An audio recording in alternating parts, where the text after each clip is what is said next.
Sedurung pun iki ngelantur ngiring subscribe, like, komen, lan share. Ayo sukses.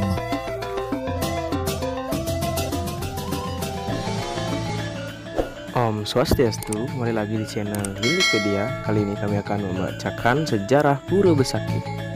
Kawasan Pura Besakih adalah komplek pura terbesar di Bali.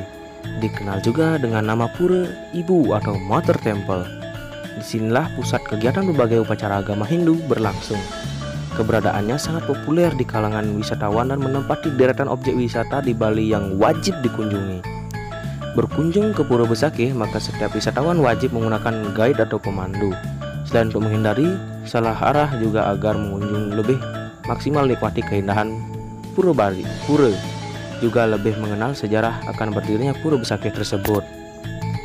Setiap berdirinya sebuah pura, terutama Kahyangan Jagat, apalagi pura terbesar di Bali seperti Besakih, tentu ada latar belakang sejarah dan atau kisah yang melatar belakanginya. Agama Hindu merupakan agama tertua di Indonesia, bahkan di dunia. Tentu ada kisah-kisah menarik dalam sejarah berdirinya tempat suci tersebut. Seperti halnya juga sejarah tentang berdirinya Pura Besakih. Ada kisah yang cukup menarik dari perjalanan dari seorang Maharishi Hindustan yang datang ke Bali. Pura ini adalah salah satu pura tua dari zaman Bali kuno, yang keberadaannya sekarang ini menjadi destinasi wisata dan tujuan terpopuler di wilayah Bali Timur. Berdirinya Pura Besakih yang terletak di lereng Gunung Agung, Desa Besakih, Kecamatan Rendang, Kabupaten Karangasem ini berawal dari perjalanan dari Resi Markandeya, seorang yogi atau pendeta Hindu Siwa Tattwa yang berasal dari tanah India Selatan. Beliau menginjakkan kaki pertama kali di bumi Nusantara ini pada awal abad ke-8 Masehi di Gunung Dieng, yang termasuk juga kerajaan Mataram kuno dengan Raja Wangsa Sanjaya. Sebagai seorang pertapa, beliau melakukan tapa brata di kawasan ini. Namun demikian, banyak makhluk halus mengganggu pertapaan sang resi. Untuk itulah beliau pergi dan beranjak menuju ke arah timur dan sampailah di lereng Gunung Raung. Di Gunung Raung inilah beliau bertapa lagi. Disinilah beliau mendapatkan wahyu berupa suara gaib berkas sinar terang yang tampak di arah timur. Dari sini tampak deretan pegunungan berjejer memanjang dari barat ke timur.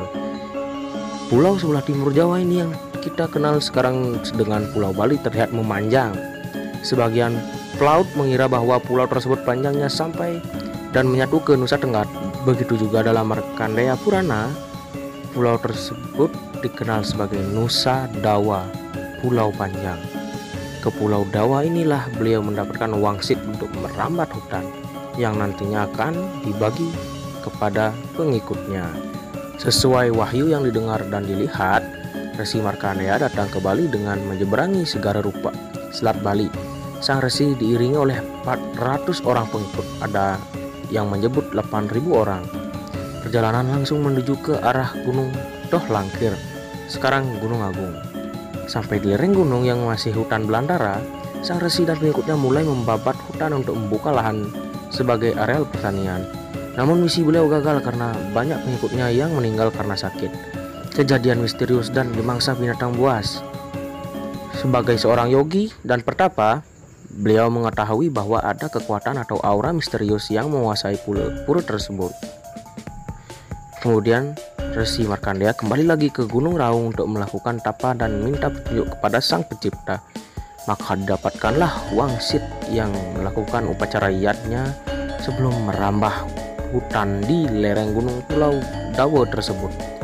Kemudian Resi Markandeya kembali lagi ke Pulau Dawa untuk merambat hutan dengan membawa pengikut 400 orang berasal dari Desa Aga yang merupakan duduk kaki Gunung Raung.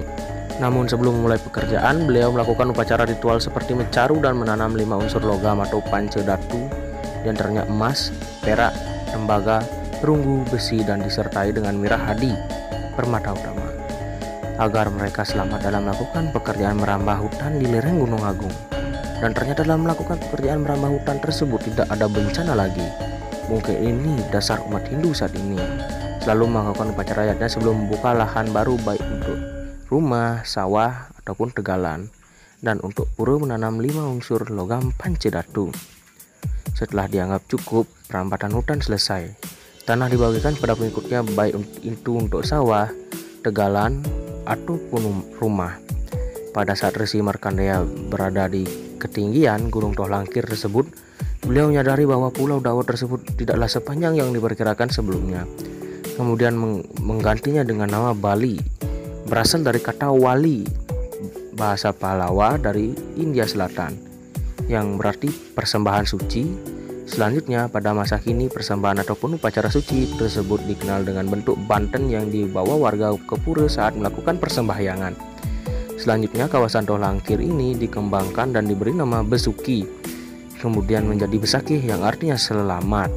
Sedangkan tempat Resi Markandeya melakukan upacara persembahyangan dan menanam 5 elemen logam Pancadhatu dikenal dengan nama Pura Besakih. Awalnya dari sebuah pelinggih, kemudian didirikan pura bernama Besukian.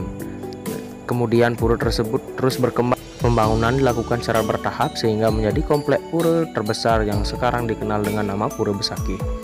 Jadi bisa diketahui sejarah Pura Besakih berkaitan dengan kedatangan Resi Markandeya ke Bali, dan bisa disimpulkan bahwa Besakih menjadi tempat pertama leluhur orang-orang di Bali menginjakkan kakinya di Pulau Bali, sehingga Pura Besakih merupakan salah satu pura tua dan kuno di Pulau Bali.